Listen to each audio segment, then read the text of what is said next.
Jadi gini mas, Piye mau pertanyaannya? Kenapa saya diciptakan, wong saya tidak meminta gitu. Dalam seumur hidup Anda pernah meminta ngising nggak mas?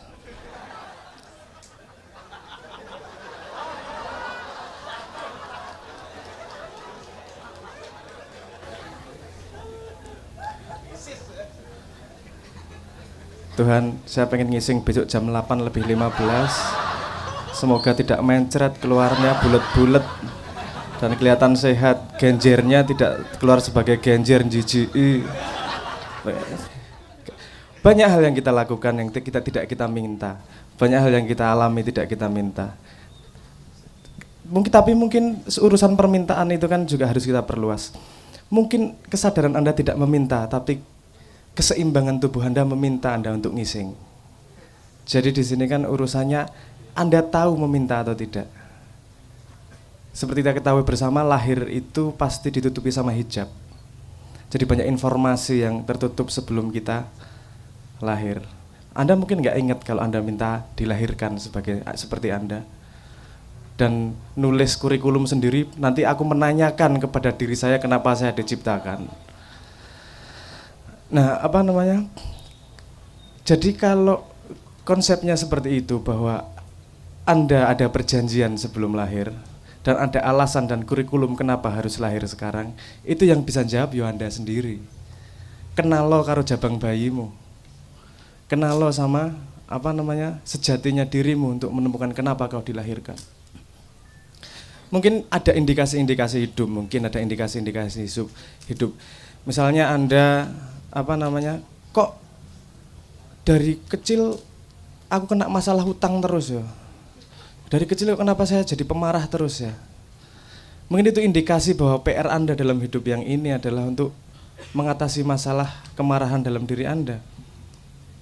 Jadi kalau kita mau melihat agak lebar mundur ke belakang sedikit, akan terlihat tren dalam hidup apa yang terjadi. Mungkin kita bisa membaca di situ kenapa kita dilahirkan, kenapa kita hidup. Kalau kita melihatnya pada rentang hidup, maksudnya rentang hidup adalah ketika dari kita dilahirkan sampai kita mati, mungkin kita akan susah melihat kenapa kita dilahirkan. Coba sekali-sekali melihat dari rentang nyawa, dari nyawa diciptakan sampai nyawa nanti kembali kepada Tuhan.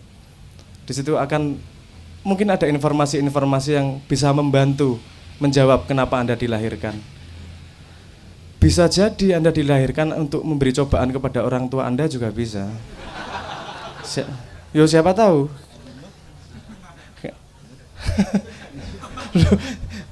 Bukan berarti bahwa itu adalah hal yang buruk. Hal yang buruk sama hal yang baik lagi-lagi dari sudut pandangnya. Lagi-lagi dari resolusi kameranya. Saya kemarin sudah ngomong tentang resolusi kebenarannya.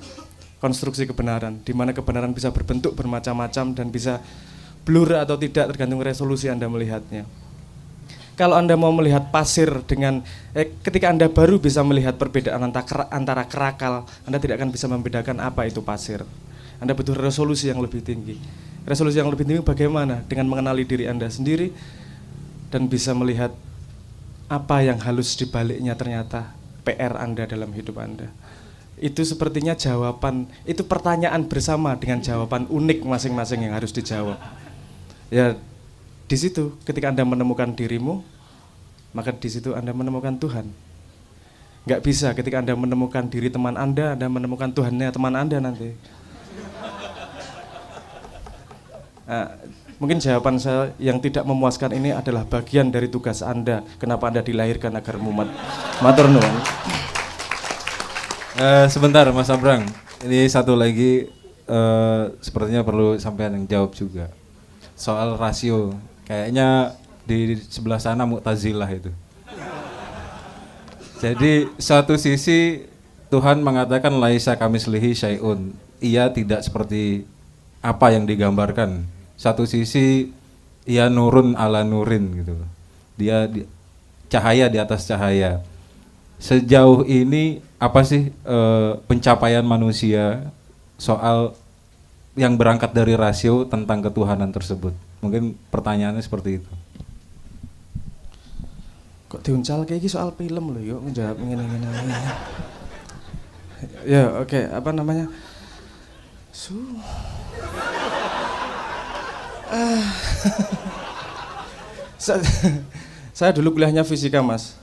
Bukan filsafat. Tapi filsafat itu akarnya fisika ya. Jadi mau tidak mau ya kudu tanggung jawab iki. Aduh, Jansu. Oke, apa rasio adalah apa ya kok adalah menurut saya rasio itu adalah sebuah prosesor. Dia dibutuhkan apa namanya? Data untuk memprosesnya. Nah, ini data ini kan variabel. Ada data yang bisa dilihat, ada didengar, dan ada yang dipercayai. Dimana kalau iman sama Tuhan iman kepada Tuhan yang disebut ateis dan apa gimana? Non ateis, ateis dan teis. Ini perbedaannya adalah akar komponen yang digunakan pada rasio. Sama-sama memakai rasio, benar. Yang satu memakai rasionya gini. Kalau menurut saya yang tidak percaya sama Tuhan, dia tidak bisa menemukan rasio adanya Tuhan dari bahan-bahan yang dia percayai sebagai benar. Tidak bisa dilihat, tidak bisa didengar, informasi-informasi agama tidak dia bisa masukkan sebagai komponen, sehingga dia tidak bisa mempercayai Tuhan. Tapi tetap nomor satu adalah kepercayaan dia terhadap rasionya. Kalau yang percaya pada Tuhan mungkin approach-nya agak lain. Ini saya tidak bisa menemukan tidak bisa menemukan rasio di mana kok Tuhan dibuktikan dengan ini tidak bisa, buktikan ini dengan tidak bisa, buktikan dengan ini tidak bisa, maka di situ ada jengkal yang namanya iman. Ada dua cara untuk mengkonfirmasi kebenaran. Memastikan bahwa itu benar, dan yang lain memastikan bahwa yang lain itu salah. Jadi tidak ada konklusi lain selain bahwa yang itu benar. Jadi nek Islam ki ana sing kalimate nek ra salah kae la ilaha illallah ya. Tiada Tuhan selain Allah. Jadi ada kalimat tiada Tuhan dulu. Sudah dia pastikan bahwa ini Tuhan bukan, ini Tuhan bukan, ini Tuhan bukan. Ternyata bukan semua. Terus dia ada koneksi-koneksi di situ yang tidak mungkin dijelaskan. Iki nek fisika, aku tak ngomong soal fisika saiki. Bukti Tuhan itu empiris, Mas. Neng aku kudu jelaske dengan eksperimen fisika iki ya. Ya ora apa-apa lah. Modar urusanmu. Gini, kalau di fisika ada yang namanya slit eksperimen. Bayangkan di belakang ada layar. Di sini ada sumber cahaya. Di antara layar dan sumber cahaya ada satu lagi layar yang dibelah, ada lubang di tengahnya. Ketika cahaya dihidupkan, di layar yang belakang gambarnya gimana? Gimana? Terang, gelap gitu ya? Pendar gitu ya? Oke. Sekarang dibuat percobaan lagi, lubangnya ada dua, double split eksperimen namanya. Double slit, slitnya ada dua. Slit ya, dudu silit. Lubang, ya memang bentuknya kayak silit sih, tapi slit maksudnya. Jadi ada dua lubang cahaya di situ yang ditembakkan cahayanya. Cret. Di belakangnya gimana gambarnya? Terang, gelap, tapi dua garis gitu. Tidak, yang terjadi tidak seperti itu. Yang terjadi adalah gelap, terang, gelap, terang, gelap, terang, gelap, terang. Ini signifikansinya apa? Kalau yang satu terang dan sampingnya sama-sama gelap, itu sifatnya kan seperti partikel. Koyo pasir, dilempar situ, yang paling tengah terang, yang samping gelap. Kalau yang tiba-tiba garis hitam putih itu tadi, itu sifatnya seperti gelombang. Kalau gelombangnya seperti neng banyu kayak loh, ada gelombang, ada dua lubang, nanti saling bertabrakan. Kalau yang saling menguatkan dia jadi terang, yang saling menghancurkan dia jadi gelap. Gelap terang, gelap terang. Ini sama-sama cahaya tapi punya dua sifat. Yang satu sifatnya partikel, yang satu sifatnya gelombang. Terus dibuatlah eksperimen. Ini kalau dia partikel kan ada partikel terkecilnya di cahaya yang disebut sebagai foton namanya. Kemudian dikasih detektor di salah satu slitnya. Aku kok iling silit terus loh. Salah. Di salah satu slitnya agar dia tahu ini fotonnya lewat kanan atau lewat kiri. Ditembakkan satu demi satu fotonya. Das. Apa yang terjadi? Yang terjadi dalam dua garis itu adalah seperti terjadi dalam satu garis. Terang, semakin gelap. Ditembakkan satu demi satu. Kalau nggak ada detektornya ini tadi, tetap dia bersifat gelombang. Ini signifikansinya apa? Perbedaan antara eksperimen A dan eksperimen B yang ada detektor A dan tidaknya, itu bedanya hanyalah kita tahu informasi cahayanya lewat mana. Jadi potensi yang namanya gelombang, dia memanifestasi menjadi benda ketika kita tahu informasi. Bedanya cuma itu, informasi. Berarti ada orang yang mengamati, menyerap informasi. Perubahan dari potensi menjadi informasi, benda jadi benda itu perbedaannya hanya ada yang mengawasi, ada kesadaran yang melihat, memproses informasi itu. Gampangnya gitu ya. Terus pertanyaan berikutnya, loh iki jagat raya ono kabeh. Ini bukan gelombang ini partikel-partikel yang sudah memanifestasi ini. Ini jadi proton, jadi neutron, jadi bintang, jadi apa, ini udah jadi semua ini. Terus yang mengamati siapa? Pertanyaannya seperti itu. Terus yang mengamati jagat raya ki njuk sapa? Yang membedakan dari potensi menjadi apa partikel itu tadi adalah ada kesadaran yang mengamati. Terus kesadaran siapa ini yang mengamati? Tidak punya jawabannya mereka. Menemukan jawabannya di agama. Oh jojo ki sing disebut Tuhan kae yo. Tapi karena gengsi yang ngomongnya kesadaran kosmos. Atau kesadaran yang lebih besar misalnya seperti itu.